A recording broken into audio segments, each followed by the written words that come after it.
The sun rose on a day that would shake an empire. In southern Africa, the mighty British Empire trembled. Its red-coated soldiers, armed with modern rifles, believed themselves invincible. But on January 22, 1879, fear would grip their hearts. Fear of a force they had underestimated. This was the Zulu nation, proud, disciplined, and united under King Cetshwayo. Their strength was not in gunpowder but in spirit, history, and loyalty to their land. The British saw themselves as civilizers. The Zulu saw them as a threat to their very existence. The stage was set. Industrial Europe's might versus the fierce spirit of an African kingdom. Beneath the shadow of Isandlwana mountain, tension crackled in the air. This would be more than a battle. It would test courage, pride, and the will to defend home and freedom.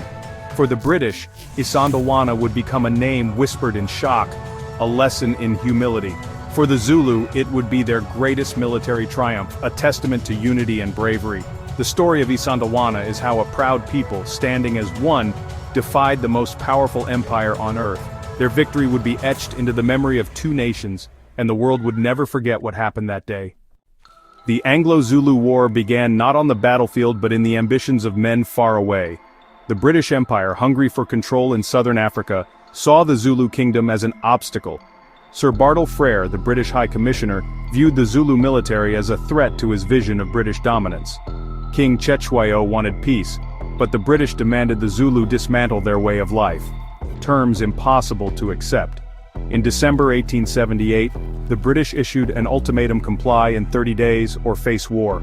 It was a pretext for invasion. Forced to choose between surrender and resistance, Cetshwayo stood his ground. In January 1879, British columns crossed into Zululand, led by Lord Chelmsford, supremely confident of victory. The British believed their rifles and discipline would easily crush the Zulu. But this invasion, born of arrogance and misunderstanding, set the stage for a stunning confrontation.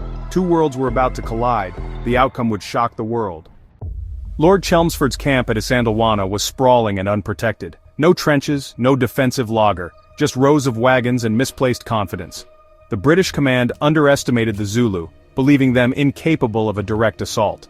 Reports of Zulu movements led Chelmsford to split his forces, taking the best troops and artillery away. He left behind 1,800 men under Lieutenant Colonel Pauline, an administrator with little combat experience. Colonel Durnford arrived with his own men, but confusion reigned over who was in charge. Sentries watched the wrong direction as the camp ate lunch, unaware of the danger. Over the ridge, 20,000 Zulu warriors waited in silence. The British, blinded by arrogance, had left themselves exposed. The camp was divided, vulnerable, and about to face a storm.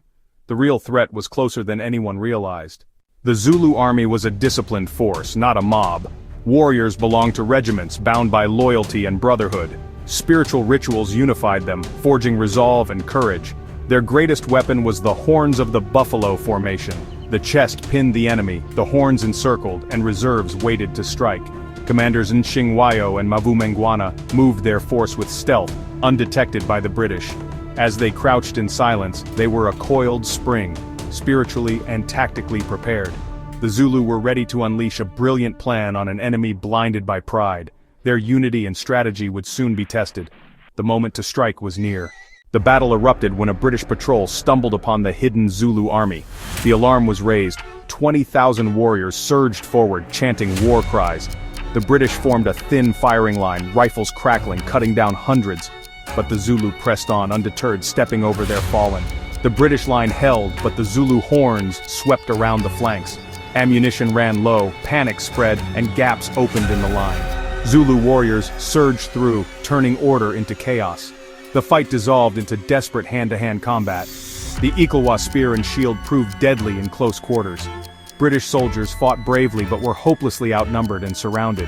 Within hours, the camp was overrun. The British force was annihilated. The silence that followed was broken only by the cries of the wounded and the Zulu victory chants. Isandlwana had fallen.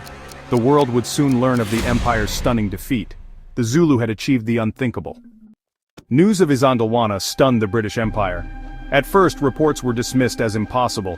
When the truth emerged, shock turned to outrage and mourning.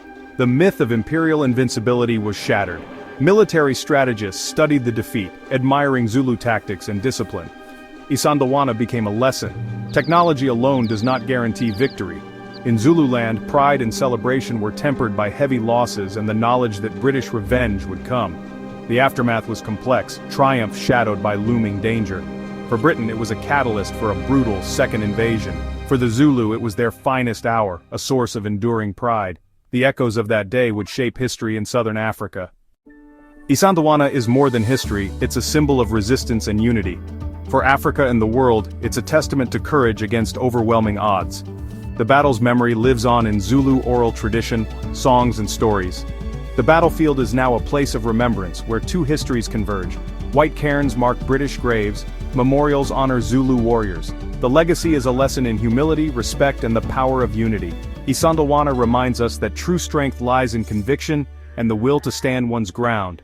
Its story continues to inspire generations to defend what they hold dear.